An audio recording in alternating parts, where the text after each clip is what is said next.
Good evening. Welcome. The video of this meeting is streamed on YouTube and will also be available on Facebook and the village website. I'd like to call the meeting to order and ask Clerk Saladino to call the roll. Trustee Augustine. Here. Trustee Gale. Here. Trustee McGee. Here. Trustee O'Brien. Here. Trustee Peterson. Here. Trustee Thompson. Here. President Kukler.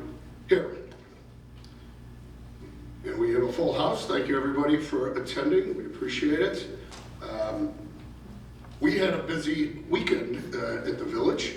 We started Saturday morning at 8 o'clock here for the budget workshop to discuss the proposed fiscal year 26-27 budget. Our budget year runs from May 1st through April 30th. The village board heard the budget proposal, engaged with staff in making refinements to the budget. Again, all the department heads also came in on Saturday, and we appreciate your efforts on that. The proposed budget includes funding for flood. Oh, I think I've jumped ahead of everybody. So I'll stop and restart because people probably want to say that the Pledge of Allegiance, and who else knows where I skipped it, and now we have John Pluto here, so that's good. We'll start over with the pledge. John, don't sit down.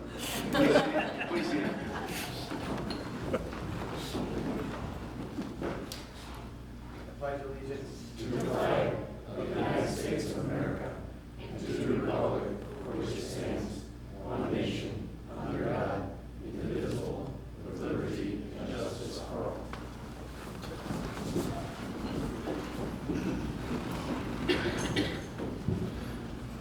Okay, again, getting back to the budget, I think I'm on the course here, right?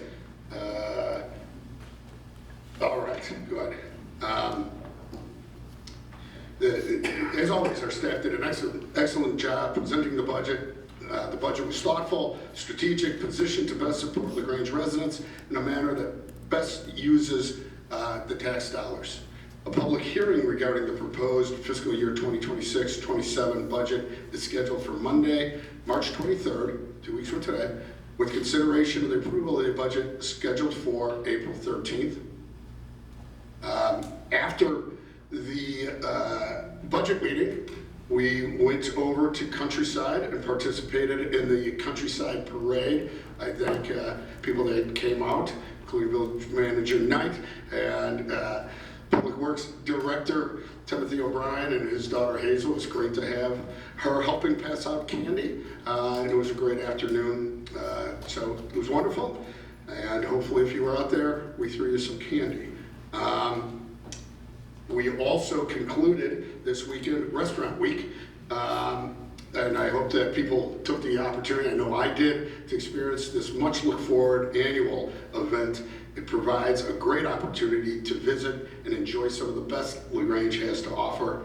I want to thank the LGBA for coordinating this event. It always draws attention to the many great restaurants. We had over 20 that participated, and that obviously they call LaGrange their home.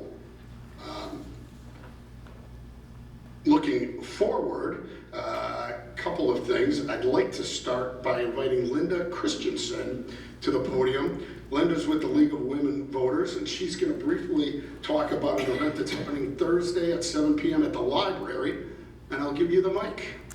Okay, thank you. Is it on? I'm not sure that it is. Oh, sorry, thank you. Okay, thank you.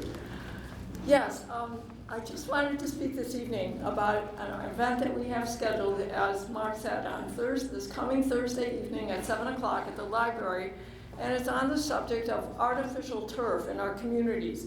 You know that our communities are becoming increasingly concerned about whether to replace our natural grass athletic fields with artificial turf.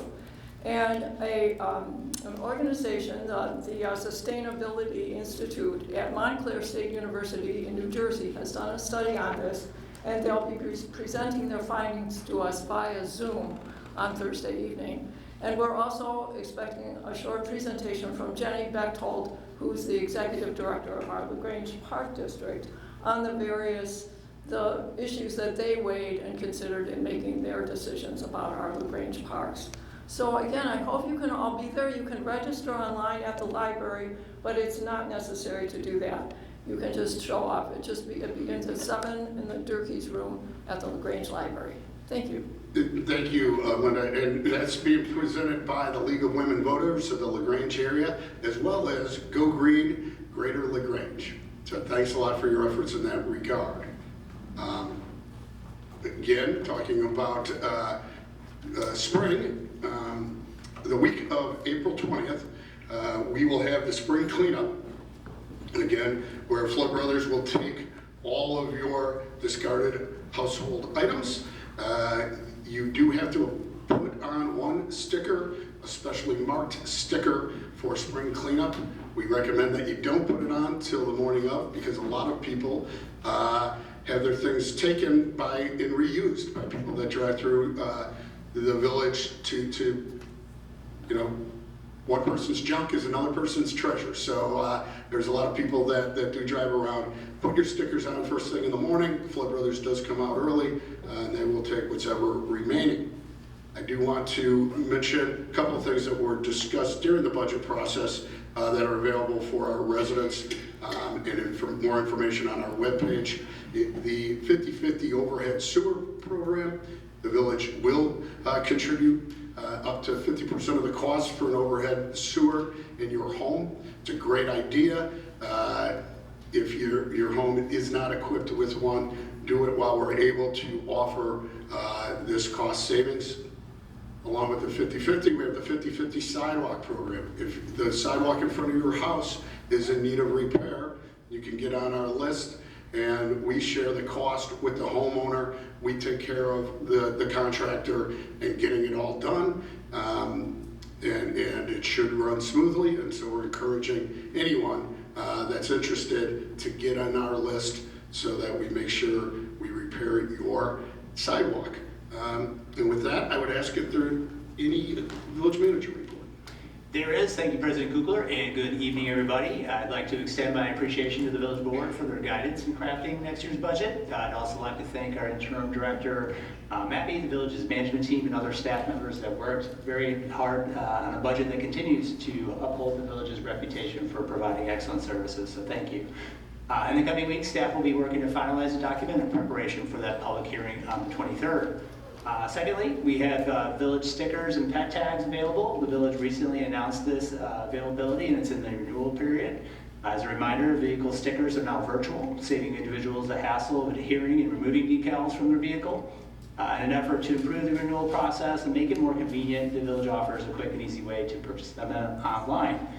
Renewals can now be completed by submitting the requested information along with payment, and that is available through April 30th, 2026. As always, we appreciate the efforts of our finance team in heading up this important process. That concludes my report.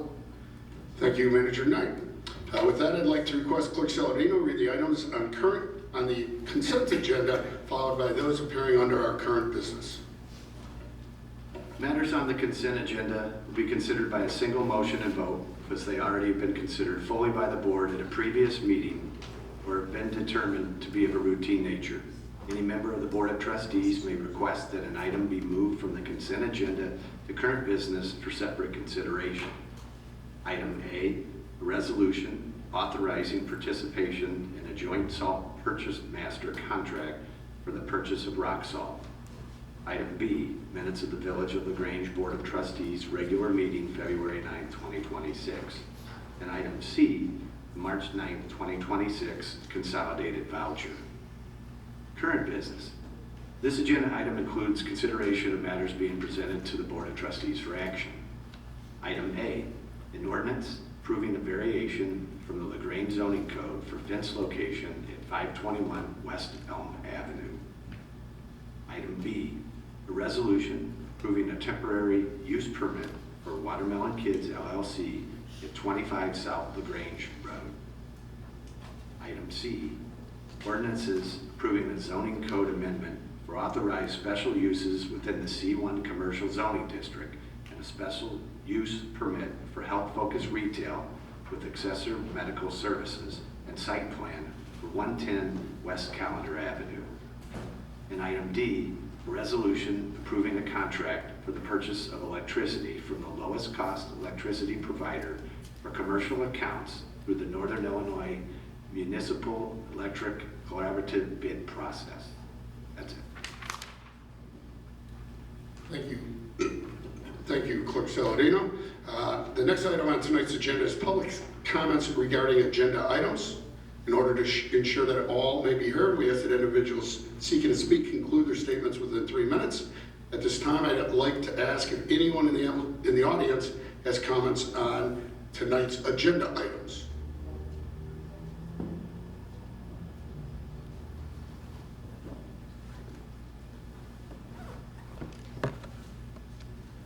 Good evening.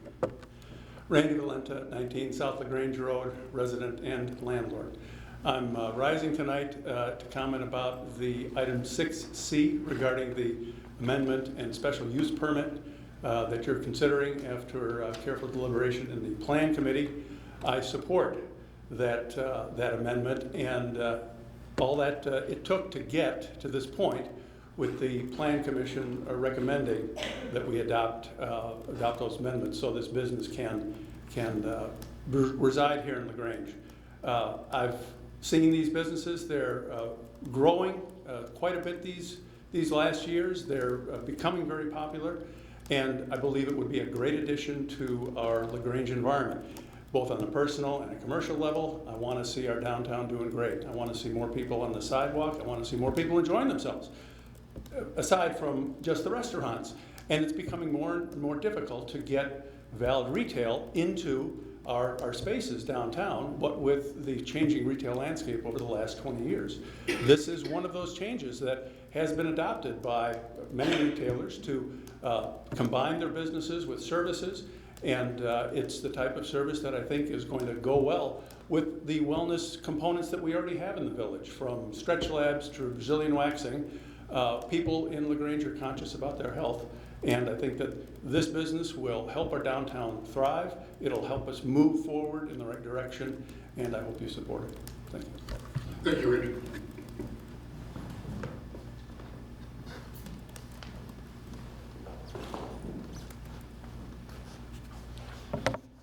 Jonathan Robinson, I'm a resident. In regards to 6C,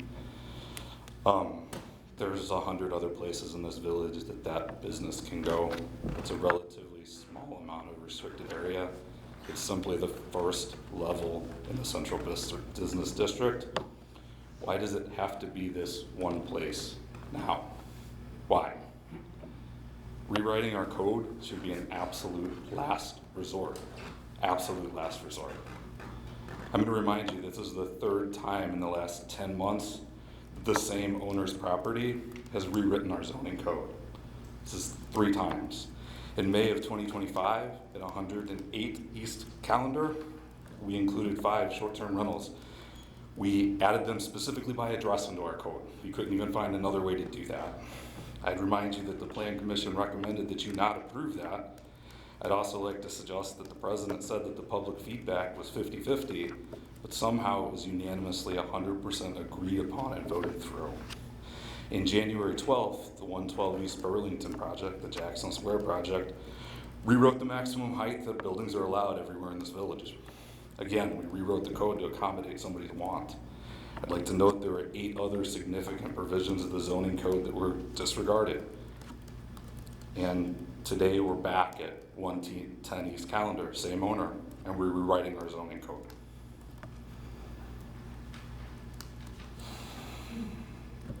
Rewriting our zoning code 3 times in the last 10 months for properties owned by one owner doesn't seem reasonable. If nothing else, the optics of the situation are highly questionable. Thank you.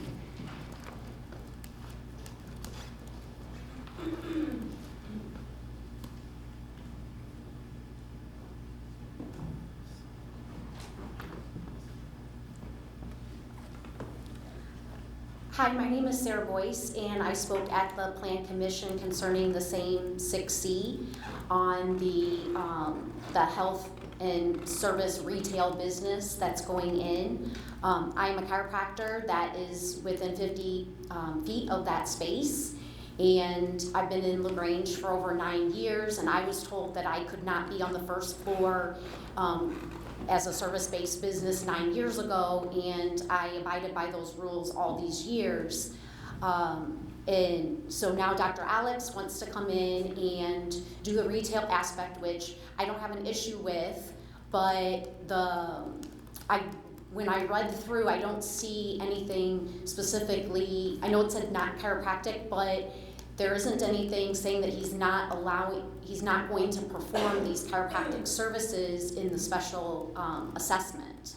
And he stated in the Plan Commission that he would like that written in there, that chiropractic services will not be performed. Makes me very nervous, being that he's on the first floor, he's at 110 and I'm at 114 West Callender. Any of my patients that are new to the area will see chiropractor on the window or whatever and walk right in there. So that's a big concern for me. It's a concern too for the future, in that my lease is up in a few years. Will these additional tax amendments and special use permits continue on for other service-based businesses like myself to then be able to provide those services on the first floor with adaptations that you're making? So I just wanted to make that point, that this does set a precedent for the future in other service-based businesses going forward and applying to have retail in the front and services in the back. It's, again, something that I was interested in doing 9 years ago, and it was not allowed. Thank you. Thank you.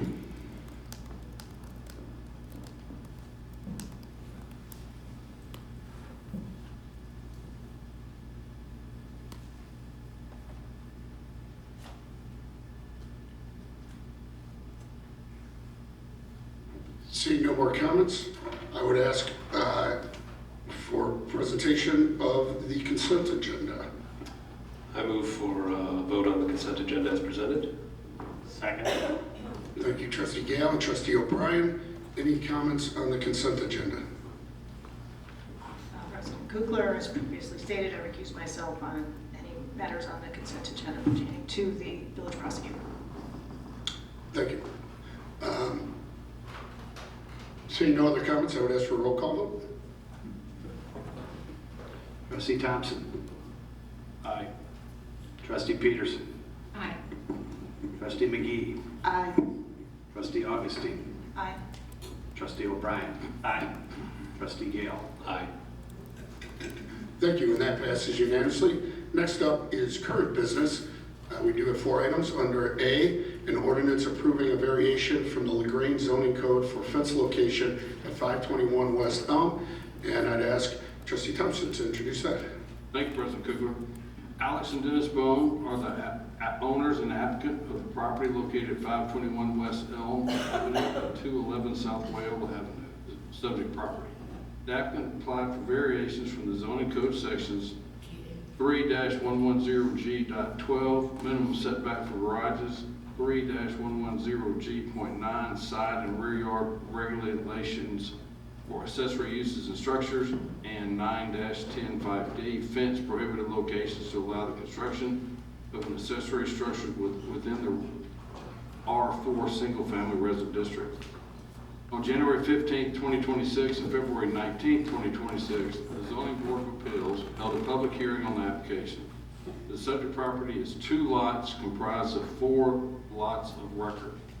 Currently, 512 West Elm is improved with a single-family home and related accessorial structures, as is 211 South Wayola.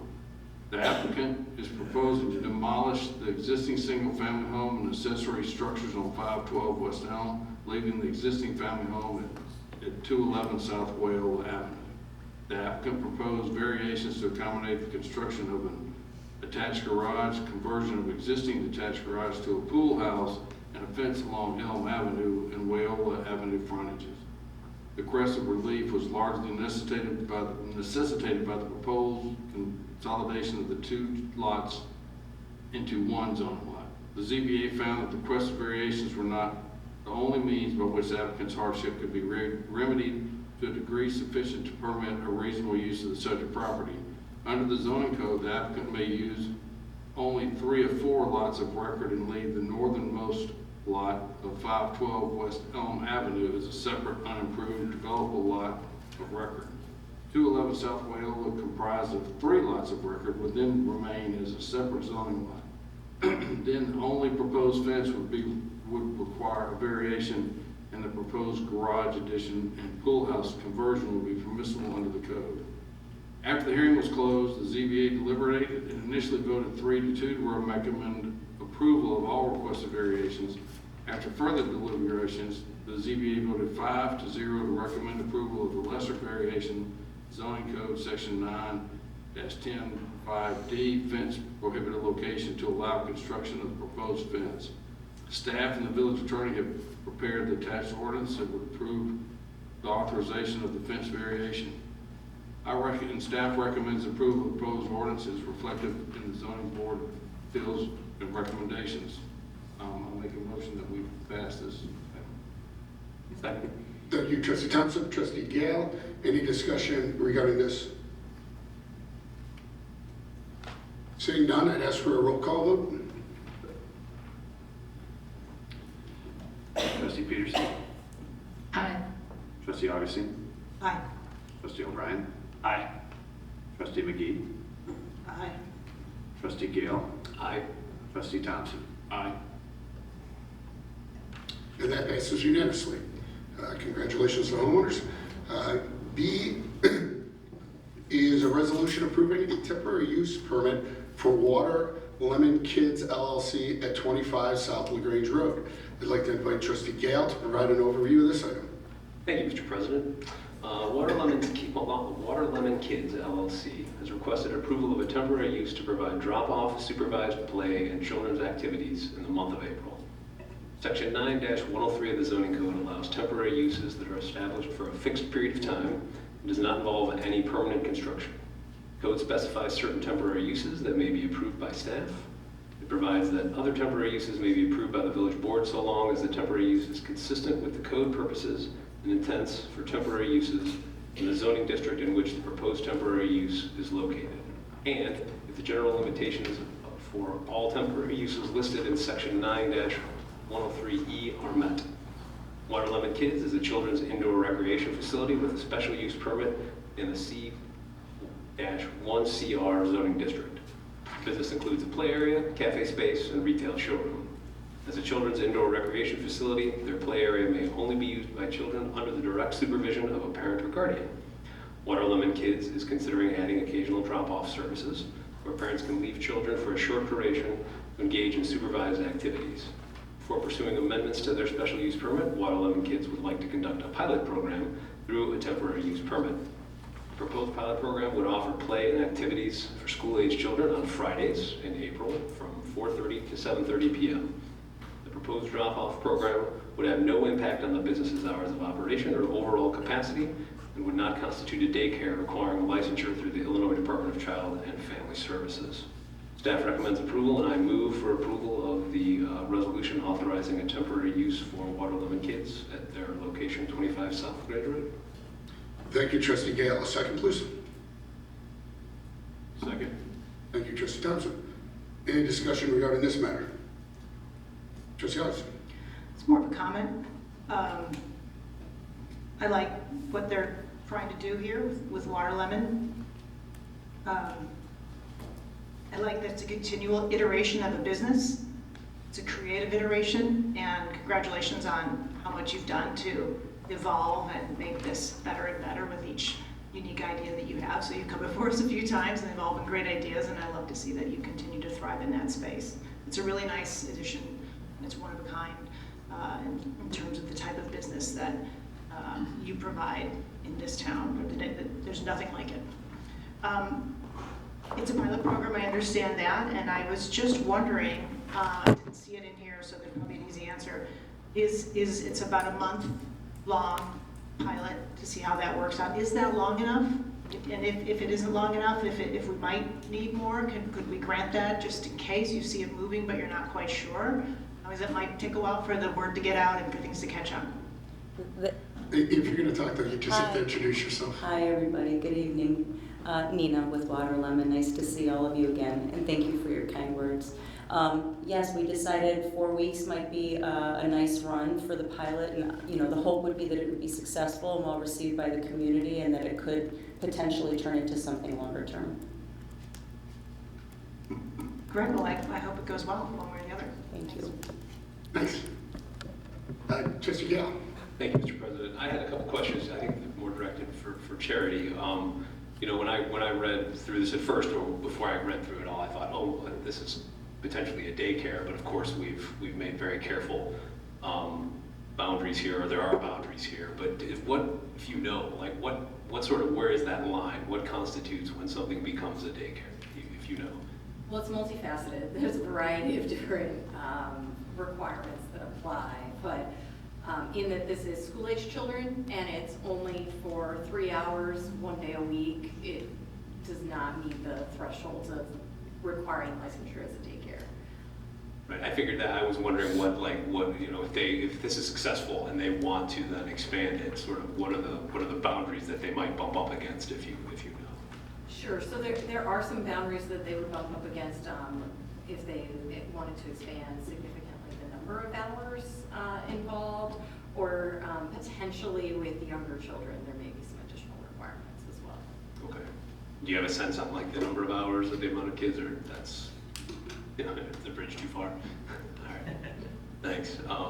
No, I think it sounds like a great pilot program. I think you should be conscious of what's the requirements are as you expand it.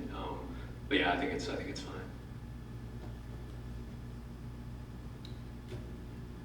Thank you. Oh, I have a question. Okay. Is it your plan to have this pilot program expand longer than the 4 weeks, or? As of right now, no, just the month of April. Just for the month of And then we April. would probably reassess. Okay, all right, thank you. Thank you. Seeing no other trustee comments, I would ask for a roll call vote. Trustee Augustine? Aye. Trustee Gale? Aye. Trustee McGee? Aye. Trustee O'Brien? Aye. Trustee Peterson? Aye. Trustee Thompson? Aye. And that passes unanimously. Thank you, congratulations, and good luck. Thank you all. Next up is C, an ordinance approving a zoning code amendment for authorized special uses within the C1 commercial zoning district and a special use permit for health-focused retail with assessor medical services and site with 110 West Avenue. I'd like to invite Trustee Peterson to provide an overview and introduce this item. Thank you, President Kukler. Dr. Alex, the applicant, the lessee at 110 West Calendar, the subject property, has requested a text amendment to section 5-105C of the zoning code to allow health-focused retail business with accessory medical services as a special use in first floor storefront spaces within the C1 district, and 2, a special use permit and site plan to operate a health-focused retail business with accessory medical services called Remedy Wellness at the subject property. No exterior work is proposed. The retail sales proposed by the applicant are a permitted use in the C1 zoning district. The proposed services the applicant intends to provide in conjunction with retail sales are currently prohibited by the zoning code at the location referenced in the application. Offices and clinics of doctors of medicine, dentists, osteopaths, chiropractors, optometrists, podiatrists, and other health practitioners are not allowed in first floor storefront locations in the core portion of C1 district, the C-1CR. This prohibition extends to traditional doctors' offices, but also includes nutritionists, physical therapists, dietitians, naturopaths, midwives, mental health practitioners, nurses, and med spas. The applicant intends to open Remedy Wellness, a retail storefront with wellness services located in the rear of the store. The services proposed by the applicant include intravenous IV treatments, hyperbaric oxygen therapy, and B12 injections. The applicant has stated that all services offered would not require a prescription from a doctor. The proposed storefront will have a retail area of over 960 square feet and roughly 39 feet deep, occupying the full width of the storefront abutting Calendar Avenue. The proposed wellness services will occupy an area of over 300 square feet in the rear of the property. This case was heard by the Plan Commission on February 10th, 2026. The commissioners found that the proposed text amendment is in keeping with the goals of the village zoning code and the comprehensive plan by maintaining a required retail component and limiting the concentration of potential similar services in the C1 commercial district. The Plan Commission narrowed the proposed text amendment from all uses within CIC Code 804 to only those within CIC Code 8049. The original language would have allowed for offices and clinics of chiropractors, optometrists, podiatrists, and health practitioners not elsewhere classified. The amended language only allows health practitioners not elsewhere classified, a category which includes practitioners such as naturopaths, dietitians, physical therapists, and mental health professionals, but not other offices such as chiropractors, optometrists, or podiatrists. The Plan Commission recommended several conditions for the special use permit that seek to maintain a substantial retail element of all businesses. After deliberation, the Plan Commission voted 4-2 to recommend approval of the application with modification and conditions. Staff have prepared text for the ordinances. I move to approve the ordinance for zoning code text amendment for authorizing special uses within the C1 commercial zoning district. Second. Thank you, Trustee Peterson, and I believe Trustee Augustine, did you second? Trustee Augustine for the second. I'll open it up for discussion. I am going to discuss, and I am strongly against it, but I'll either talk first or last. So if a trustee wants to talk before me, I give them the floor. If not, I'll talk. Trustee Peterson. Yes, we talked about hiring, we sent out an RFP for a consultant to review the zoning code, and I had the opportunity to discuss this with Deputy Village Manager Charity Jones, and I agree with the staff recommendation to oppose this. I will not be supporting this. Thank you, Trustee Peterson. Trustee Augustine. You go. Okay, I can go. To me, this isn't a hard decision. This is an easy decision. I've said it in other forums. I don't believe that we should be changing our zoning code for the central business district. Flat out. I don't believe we should be changing the zoning code for our central business district. Our central business district is only from 6th to Ashland, Burlington to Cossack, and in the center has a large parking lot.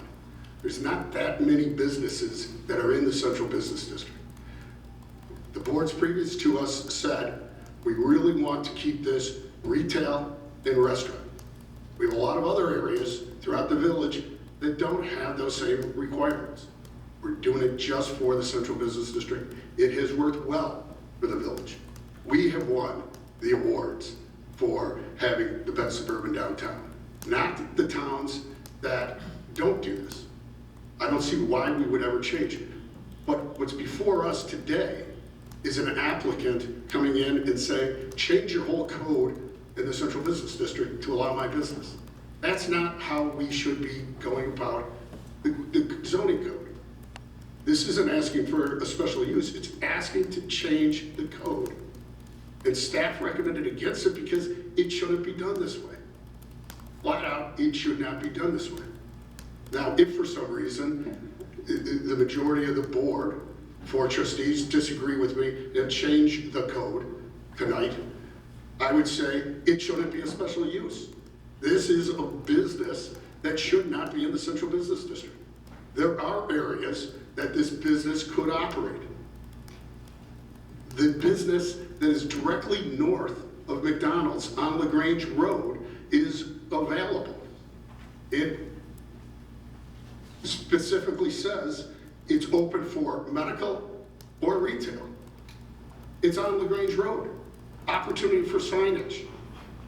It is literally railroad tracks, Walgreens, McDonald's, it's building real close to the central business district.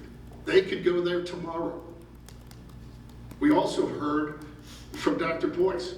She's upstairs with the chiropractic practice. She's indicated she would have rather been on the first floor.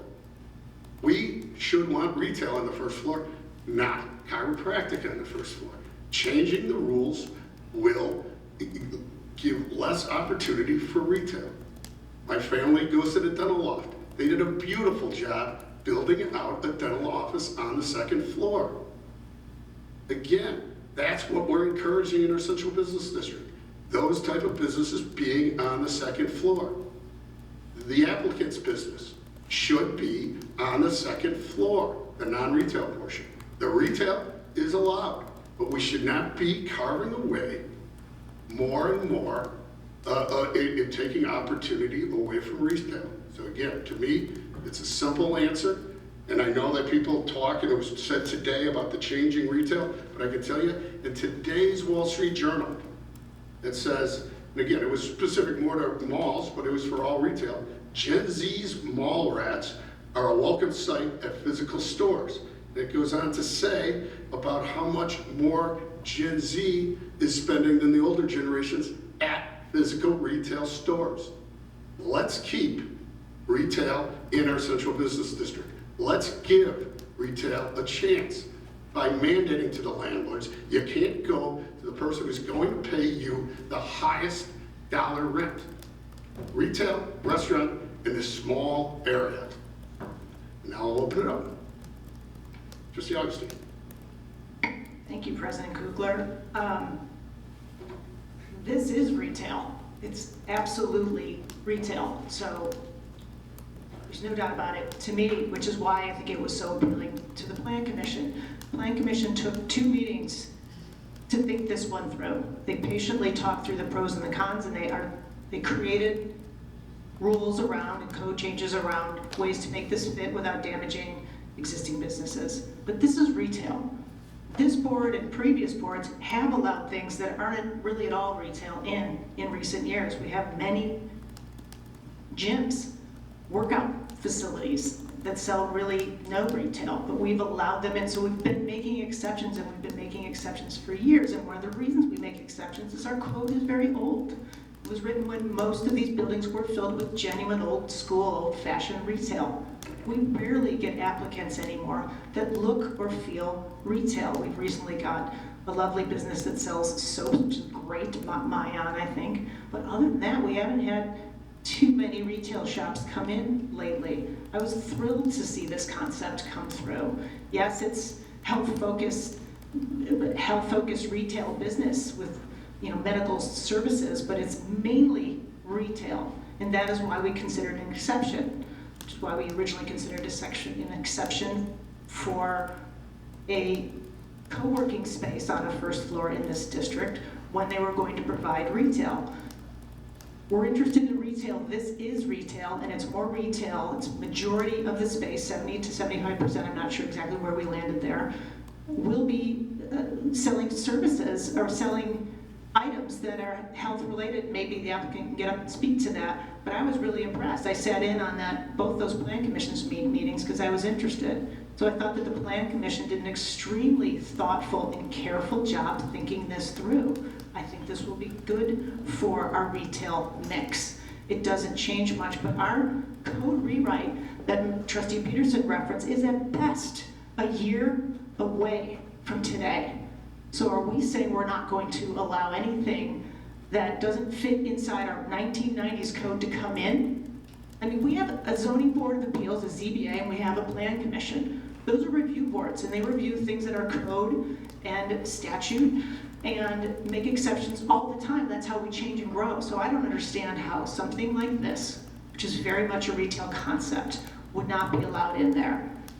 So I am appreciative that the business that came into not just that spot, but next door to it, which is also retail, are two new, sorry, so that's a new one. It's a hobby shop. They sell Legos and models. It's fantastic. I don't know that everyone has seen it yet. I think they're in more of a soft open phase, but to have two new retail environments in that area, I can't remember the last time something has happened in that sequence. So I'm all for this. I know it's maybe scary to some people. I don't see anyone taking advantage of it. I certainly hope this applicant doesn't.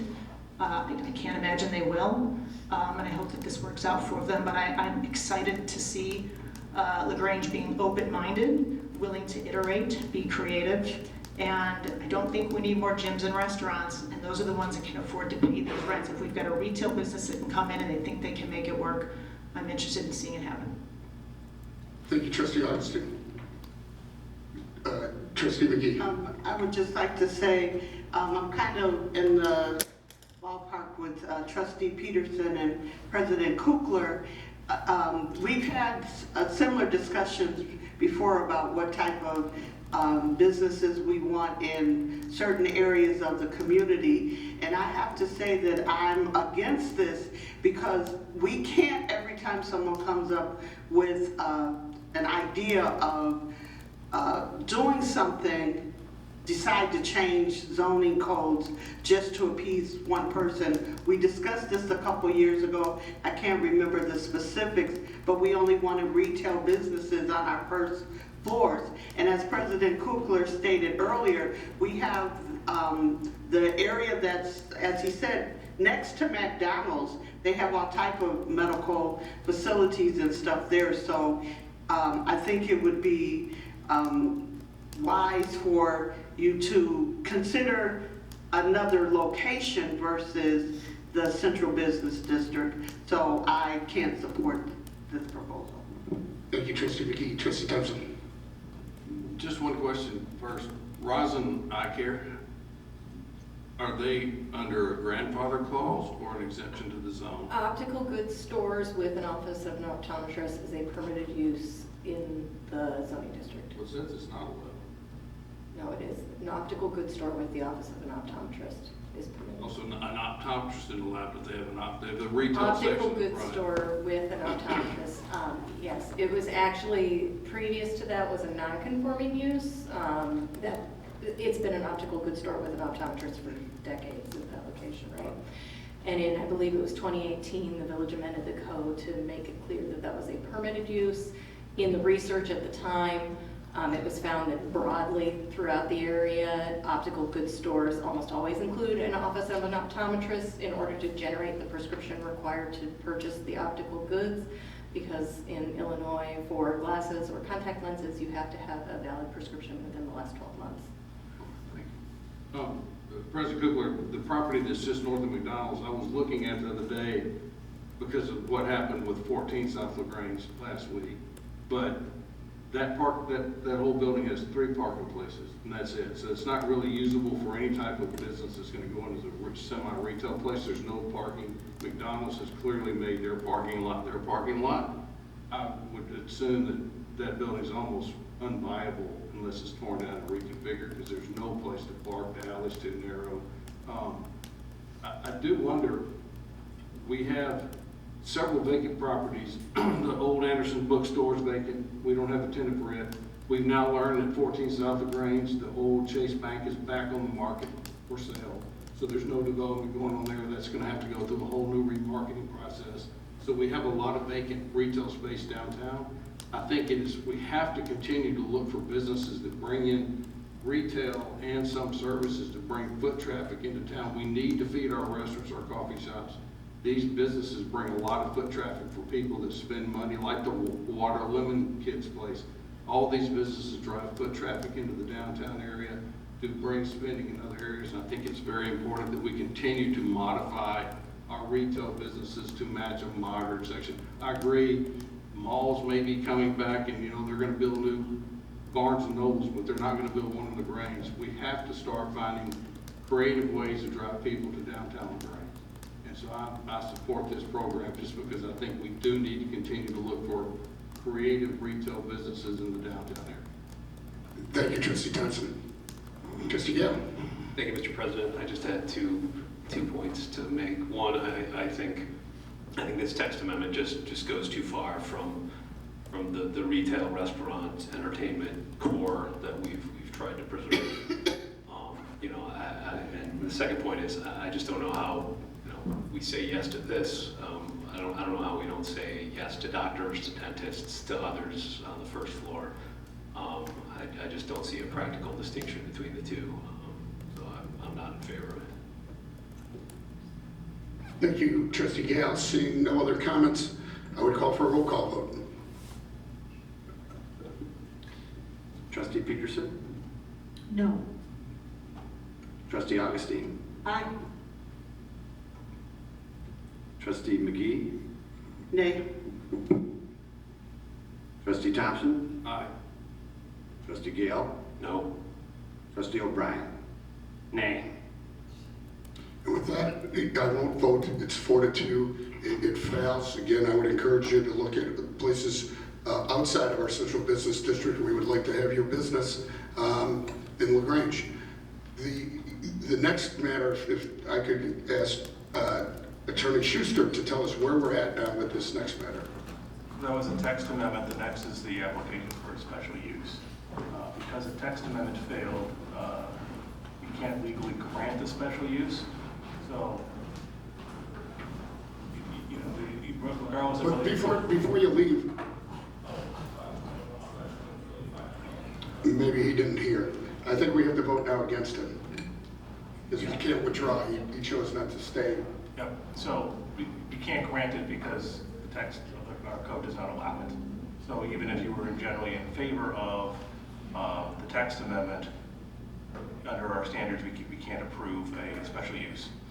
So Do I need to make the motion? you can make a motion to deny the special use application or deny the ordinance. Again, I don't know if there's any confusion there. For the trustees that voted aye in that, they can't really vote still aye. I mean, you could, but there's not. It's not law abiding anymore. It wouldn't meet our standards because the text does not allow the granting of a special use. And if the applicant was here, we'd give him the opportunity to withdraw the motion. Yep. But he left, so we don't have that, so we have it sitting here. Mm-hmm. That's why we have to go through this vote. So the appropriate motion would be. Could you abstain from voting? You could, if you wanted to. Maybe that's the answer. But yeah, so the appropriate motion would be a motion to deny the ordinance granting the special use.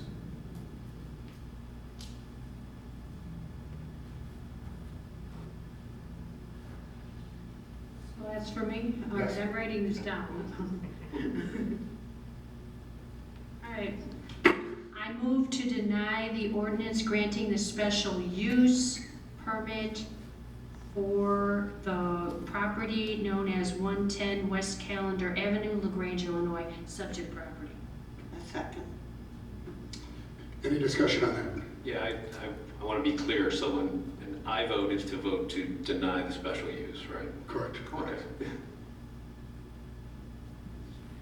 One more time. So I vote to deny, is that, and I'm going to use that word, is that correct? Yes. Right. Okay. Seeing no other questions, I would ask for a roll call vote. Trustee Peterson? Deny? Aye. Aye. Okay. Trustee Gale? Aye. Trustee Augustine? Nay. Trustee McGee? Aye. Trustee O'Brien? Aye. Trustee Thompson? Nay. Okay, that passes. The denial passes 4-2. With that, we will move to D. Under current business, a resolution approving a contract for the purchase of electricity from the lowest cost electricity provider for commercial accounts to the Northern Illinois Municipal Electric Collaborative bid process. And I'd invite Trustee McGee to present an overview of this item. Thank you, Mr. President. Northern Illinois Municipal Electric Collaborative, NIMEC, currently serves as the broker for several of the village's electric accounts, helping to achieve savings of over 27%. NIMEC has been the village's electricity broker since 2014. NIMEC has extensive expertise in the Northern Illinois power market. NIMEC manages a buying collaborative aggregating the collective power of 160 plus Northern Illinois governmental organizations. The collective volume of the buying collaborative allows NIMEC to negotiate prices that are lower than what an individual municipality could negotiate on their own. NIMEC has provided excellent service to the village throughout the course of its serving as the village's broker. Prices within commodity markets, including electricity, are constantly fluctuating. As a result, NIMEC bid prices are only good for the one day on which they are provided. With a bid opening scheduled for March 11th, 2026, it is necessary for the village board to delegate signing authority to staff in order to accept the winning bid and enter into a contractual relationship in a timely fashion. This resolution pertains to the purchase of electricity for village-operated streetlights and water facilities. Staff recommends approval of the proposed resolution approving a contract for the purchase of electricity from the lowest cost electricity provider for commercial accounts through the Northern Illinois Municipal Electric Collaborative bid process. I make a motion that we accept this recommendation. Second. Thank you, Trustee McGee, and thank you, Trustee Kale. Any discussion regarding this matter? Seeing none, I'd ask for a roll call vote. Trustee O'Brien? Aye. Trustee Peterson? Aye. Trustee Thompson? Aye. Trustee Augustine? Aye. Trustee Gale? Aye. Trustee McGee? Aye. And this matter passes unanimously. Thank you. Moving on to item 7, or number 7, public comments regarding matters not on tonight's agenda. If anyone in the audience wishes to comment on matters not on tonight's agenda, please stand and approach the podium. If you would like to follow Mr. Foreman, feel free to get ready so we know who's next. Hi everyone, Al Foreman, 56 7th Avenue. Nice to see you again. I have thoughts on 2 threads. One is the soon-to-be completed audit, and the second is the looking forward plan for the following year. So first on audit information, I think this may have come up Saturday. I'm sorry I missed it, but did we in fact get a preliminary report, and are we expecting to finalize it at the next meeting, or do we know? Yeah, not to get into a question and answer, but yes, we got the draft audit, and it'll be presented at the next meeting. Is that how it works, scheduled? That is correct. It'll be presented at the next meeting in March. Okay. All right, I know it's not a question and answer, but again, just a process thing. My recollection, in fact, viewing back in December of 2009, that's when Mr. Savio from Sikich did a presentation on prior year's audit.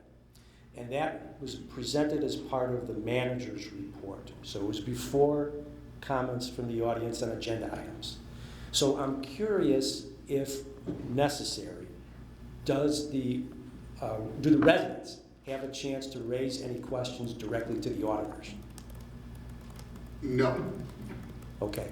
Could I give something to you to ask? You can definitely ask me to ask.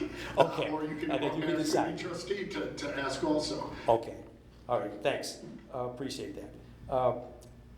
And it's my understanding that the report would be filed with the state controller's office after we've gone through this next meeting approval? Okay. Last question on this thread is, last meeting I raised the point of the treasurer's report, wondering if anyone's looked into that to determine if it's necessary. I don't know that it's necessary, but I think it's a good idea. And I think it may be something that, moving forward, we can incorporate. Okay, thank you. All right, so switching quickly to the budget.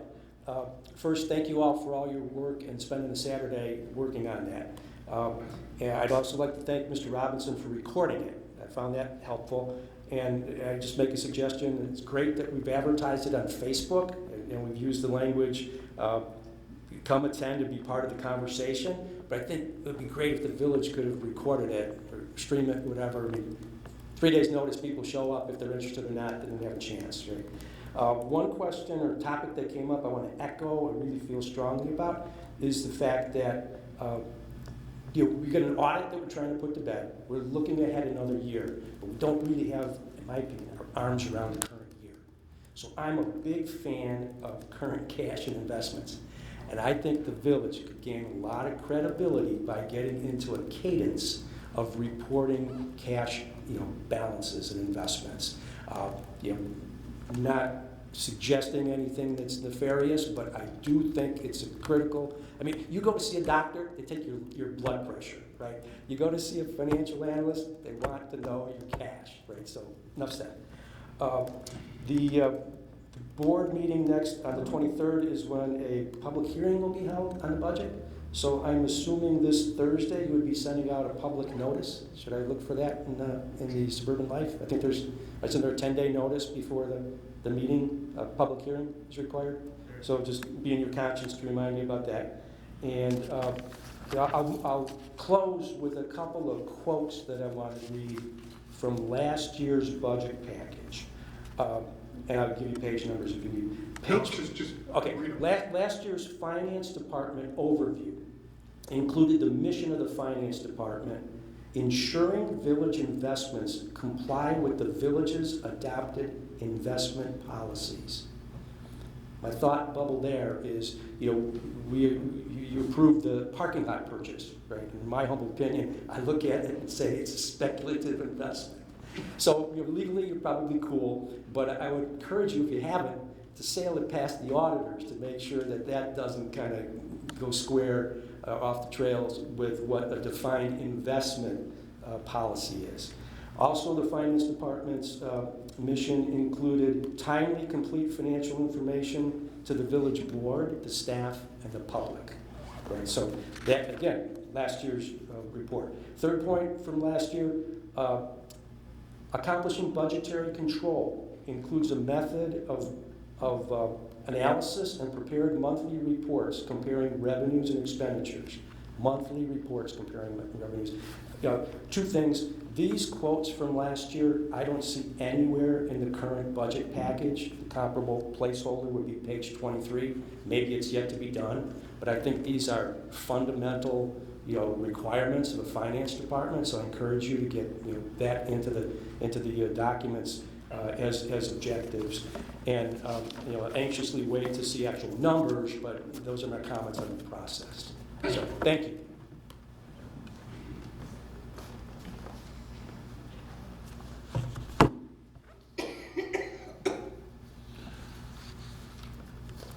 My name is John Pluto. I live in LaGrange. I sent out an email this morning, and I'd like to read that so everyone can hear that here. Will anyone be attending the Park District meeting prior to our meeting tonight? I did. This is a very important subject as it pertains to our problems in the 5th and 6th depression areas of the South Basin. I know all of you are working diligently on our South Basin project to resolve our flooding around Sedgwick Park. I would hope you as leaders of this community would be working with the Park District on this issue hand in hand with proper remediation proposals for the hazards that exist at the 5 acres marked on the map as Tier 3. May I also note there's a 1964 water line that runs across that park, which the Public Works Department informed me of the correct date of that line since I didn't know that. It services Bluff Avenue, which the village and the Park District have an easement agreement on a square footage of property in the parking lot at 47th Street by the tennis courts. And that project was done in February 22nd of 2010. Let's step back a moment and discuss things we know for certain. In 1986, the village had an area adjacent to the north side of 47th Street at Bluff, and the village found a water line located 2 feet north of the curb line between Bluff and the railroad tracks had severely corroded in 10 years. This section of pipe was replaced with PVC in 1987. During the replacement, potentially contaminated soil was observed, which had strong odor. Watkins, 1996. He was our Public Works Director at the time. This information can be found on the Illinois EPA Document Explorer.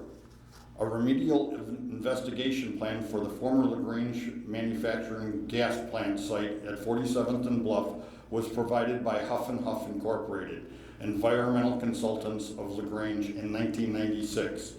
In a letter, the EPA, September 27, 1996, to Mr. Huff, the EPA conditionally approves subject work plan and requests the following comments be addressed. The municipal PVC water line located along the south property line of the former coal tar tanks is of great concern to the agency. It is determined if any amount of contamination is present in that area, the PVC water line, the agency will require contaminated soil beds removed and water line exposed and checked for deterioration.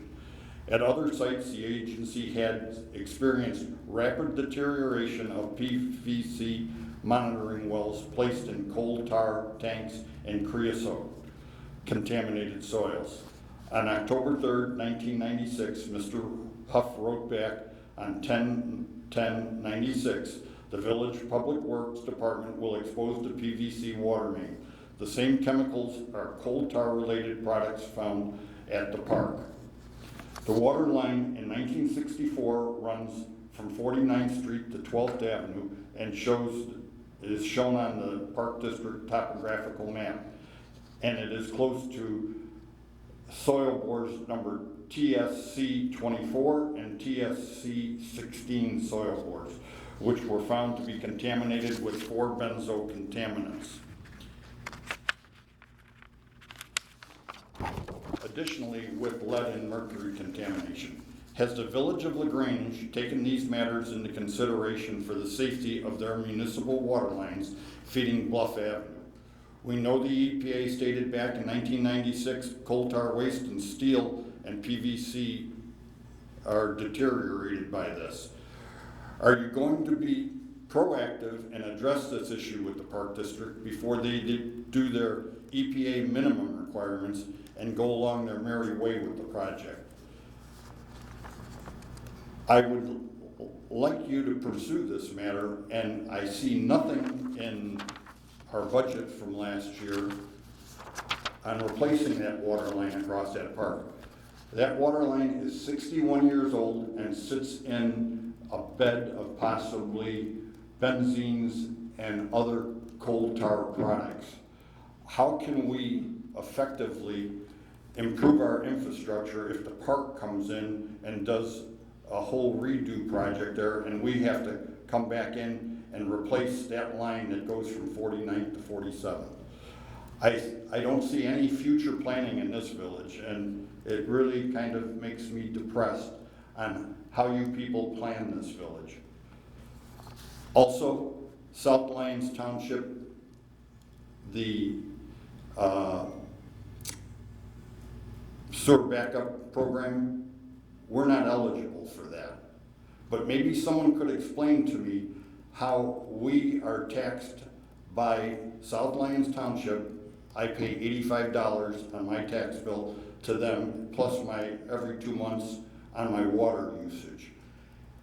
The sewers in LaGrange are covered by the general fund. Is there a different calculator for the LaGrange tax base for people that live in South Lyons Township Sanitary District as opposed to the Village of LaGrange? are we, the people of South Lyons Township, getting dinged more for our sewer bills than we should be?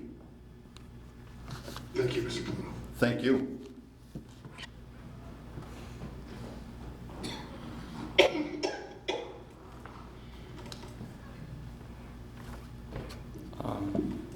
Jonathan Robinson, I'm a resident. I recorded that meeting, so you can find it on YouTube tomorrow if you care to actually watch it. And I strongly encourage you to consider recording all of your smaller meetings. I attempted to utilize the electronic version of the code that we adopted in January. There's no link to it off of our website, so somebody needs to consider doing something with that. Additionally, while we were looking at it, one of the newer additions is from 2/8/45, and somewhere they're supposed to be appointed a budget officer. Can I ask who that is? Thanks. Thank you. You're not done? Well, everybody else got No, an answer. I thought you said thanks, you were done, but. I'm thanking you for your lack of an answer. Okay. Isn't appreciated. I'd like to note that this is the first time a vote has failed in the last 6 years. There's been 1,200 votes since we've actually failed a vote here. It's a pretty historic thing of what just happened, and thank you. Basically, I'm back to my issue. I can't move forward with my plan commission situation until something's addressed. Basically, I feel I've been treated very differently in this process than any other applicant. I specifically sent an email shortly after dropping my application off, stating my expectations from December 12th. I would have thought that there was an intake conversation or meeting about the situation with the village, and the village would be working dynamically with me to attempt to accomplish my goals in a manner that the village would find acceptable. I was hoping to get some assistance and input from the village staff and or village attorney. Please help me understand how this process normally works with communication with village staff and collaboration, and let me know what is possible on that front. I would love to dynamically work with the village to create scenarios to put up provisions that work both for my goals and the general goals of the village, and or provide 1, 2, or 3 options, a process to allow the plan commission to determine for themselves how steps forward toward my goal can be achieved. That was my email. It was responded with, and I was basically told that staff doesn't assist like that. They have no interest in doing that. I wasn't given a significant phone conversation, let alone a meeting or reasonable assistance. I was okay with that and assumed that was the truth. But when I listened to the official recording of the Plan Commission case 287 directly after my hearing at the January meeting, I noticed some inconsistencies with what I'd been told. In that hearing, the applicant specifically stated, "Charity, both knows, we've talked. This has been in talks of like trying to figure out since, well, last year. You know what I mean," indicating this applicant has had multiple conversations with staff about their application. Same text amendment as mine. In the hearing, the assistant village manager, Terry, specifically said, quote, "With staff, we can certainly meet with you. We're happy to schedule something," end quote. New quote, "After this meeting, we can talk about your options, and then you can make a choice about how you want to proceed," end quote. New quote, "We're here to help facilitate the process for everyone involved," end quote. The assistant village manager's public statements are in complete contradiction to what I've been told and what I've experienced as an applicant. Please understand my extreme frustration because we had talked about a $1,500 bill from the village attorney for this project. I actually got the actual bill and it's $2,871. Along with the 2.9 hours at the actual hearing, I was billed 1.8 hours. 1.8 hours on the same day as the hearing for the village attorney to talk to staff, and also for the village attorney to have a significant conversation with the assistant village manager and the plan commissioner that directed that hearing and the chairperson. All 4 sat down with the village attorney. If it would have been to my benefit or for my advantage, I would have been invited. So I'm going to assume it was there for what it really was to handle me. And that's completely inappropriate. I don't need handled, I needed help. And that's what I asked for from the beginning. And this process has been the exact opposite. I now sit $4,300 in the hole to this village to try to step forward and do something that the Plan Commission has already agreed to. I'm simply trying to advocate for this community in a way that's reasonable. And instead, I've got $4,300 worth of debts, $2,800 of it being attorney's fees. The case directly before mine, 285, was the same amendment. There was no meeting that needed to happen to prep before that hearing. The village attorney didn't show up to that plan commission meeting. They were billed $938. I was billed 5 times that amount, and I'm not even complete. That's completely inappropriate. I'm asking and begging for some help with this situation to at What least exactly are you asking for? I'd like to continue forward without being excessively billed. So you want the charges waived and you're going forward with what? At least those 2 provisions that the plan commission approved, or improved in kind. Basically, my issue was because the village wouldn't work with me, my provisions weren't legally ready and weren't to the standards that they wanted because no one would work with me. So they would have voted them through if they would have been updated, but they had to hold them to go back and make them legally reasonable. And that's the only reason I have to have a second one, and I continue to get billed is because no one would help me in the first place. If I would have got the same meetings as 287 or 285, or I would have gotten help, I would have been done. Those 2 would have gone to you guys to vote for or against, and we'd be done. I was just trying to get what you wanted. I don't know if there's anything we can do, but I'm trying to figure out what you wanted. And you want the $4,300 waived, and you want to continue on with 2 of the provisions. At least. I mean, basically, I'm fine. You can have the $1,500 that was the original amount. That's fine. Anything over that, I believe, is excessive and a problem. That's what I'd like waived, and to be able to take at least those 2 provisions. And I would like to, as if at all reasonably possible, to put the provisions I've been talking about a maximum reduction in setback towards smaller residents and a minimum buffer zone between smaller residences. I'd like to put that out there and have the plan commission create a number for both of those 2 things as well. That would be my ideal. But I am open to anything and everything, and I'm requesting any assistance or any options I can get. Thank you.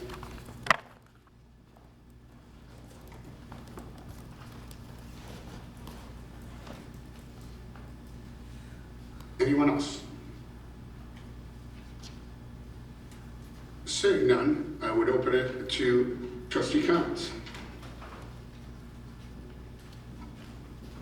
Trustee Augustine. Thank you, President Kukler. In the last couple of weeks, many of us, certainly on this board and in boards of other towns, I'm sure, have begun to hear about a new initiative coming from the governor of Illinois. It's called the BUILD Initiative, and it stands for Building Up Illinois Developments Initiative, and it's a series of bills intended to confront Illinois high housing costs by stimulating new housing construction. So it's here to help us with the lack of housing in our state. How it goes about that is yet to be seen. It has not become law, but it's a pretty significant shift in how we would manage the zoning and the types of homes we have here. And I'm not struggling to understand it, but in talking with our council, it's been helpful to hear what it could be, what it might not be, and the ramifications, so we understand it as we plan to move forward. And I was hoping, as it sounds like Attorney Schuster has done with other towns, we would be open to hearing a presentation from him about what BUILD is, what it isn't, and how it may or may not affect us, so that we and the residents of Grange have a good understanding as we proceed with all things, including some of the code changes. Sounds like a good idea. Thank you, Trustee Augustine. Any other trustee comments? Seeing none, I would entertain a motion to adjourn. I move we adjourn. Second. All in favor say aye for adjourning at 8:46. Aye. And we're adjourned. We will be back in 2 weeks. Thanks, everyone. So Ben, you're